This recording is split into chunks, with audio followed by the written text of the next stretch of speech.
नमस्कार। आइए जानते हैं लो बैक पेन या फिर कमर दर्द के 8 मुख्य कारण। सबसे पहला होता है पोस्चर। अगर आप गलत तरीके से बैठ रहे हैं तो आपके कमर में दर्द शुरू हो सकता है, जिसको मैकेनिकल बैक पेन बोलते हैं। किसी किसी की कमर में हड्डियां थोड़ी सी टेढ़ी मेढ़ी होती हैं, जिसको हम स्कोलियोसिस बोलते हैं, उससे भी कमर दर्द हो सकता है। दूसरा कारण उम्र, एज। अगर एज आपकी ज़्यादा है या आपकी बोन की हेल्थ ठीक नहीं है, जिसको बोन एजिंग बोलते हैं, उसकी वजह से भी कमर में दर्द हो सकता है।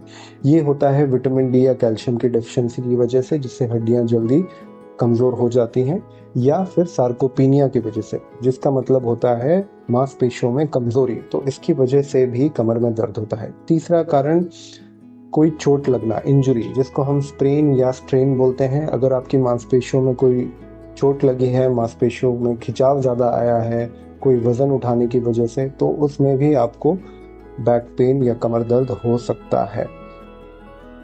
इंजरी से कमर की हड्डियां भी टूट सकती हैं, जिसको हम वर्टिब्रल कोलैप्स बोलते हैं, वर्टिब्रल फ्रैक्चर बोलते हैं। तो ये भी एक बहुत कॉमन रीज़न होता है कमर में दर्द का। चौथा जो कारण होता है वो डिस्क प्रोलैप्स होता है। अगर आपके डिस्क में, हड्डियों के बीच में एक डिस्क होती है, उसमें कमज़ोरी है, वो थोड़ा सा अगर फट गया है आपका, तो उसको डिस्क प्रोलैप्स बोला जाता है। उसमें भी काफ़ी सेंसिटिव और काफ़ी दर्द होता है कमर में। पांचवा कारण ऑस्टियोपोरोसिस या फिर कंप्रेशन फ्रैक्चर।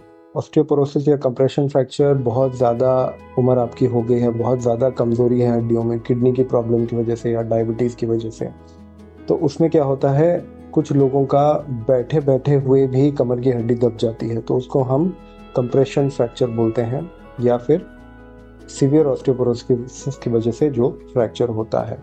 उसके बाद नेक्स्ट कारण है इन्फेक्शन। अगर आपके डिस्क में इन्फेक्शन हो गया है, वर्टिब्रल बोन में इन्फेक्शन हो गया है, अगर आपको टीबी की इन्फेक्शन हो गई, तो इससे भी कमर में दर्द हो सकता है।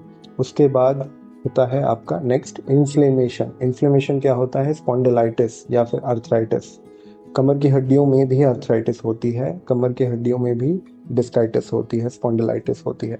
तो इसको हम एंकाइलोजिंग स्पॉन्डिलाइटिस बोलते हैं या सैक्रोएलाइटिस बोलते हैं। इसकी वजह से भी आपको काफ़ी दिनों तक कमर में दर्द रह सकता है।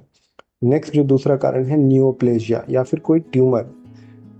ये कम कॉमन होता है, लेकिन ये भी एक कारण है कि आपको बहुत दिनों तक कमर में दर्द हो सकता है। या तो आपकी कमर में कोई ट्यूमर बन रहा है, या फिर कोई ट्यूमर आपके शरीर में है जो स्प्रेड कर गया है, या फिर जो खून के माध्यम से फैल गया है आपके कमर की हड्डियों में, और उसकी वजह से आपको दर्द हो रहा है। तो ये सब मुख्य कारण होते हैं कमर दर्द के। इसको हम डायग्नोस कर सकते हैं एक्सरे से, ब्लड टेस्ट से, एमआरआई से और सीटी स्कैन से। कई चीज़ें आपको कुछ सवाल जवाब करने से भी पता चलता है, बट अगर हमें कंफर्म करना है तो ये सारे टेस्ट हमें करने पड़ते हैं।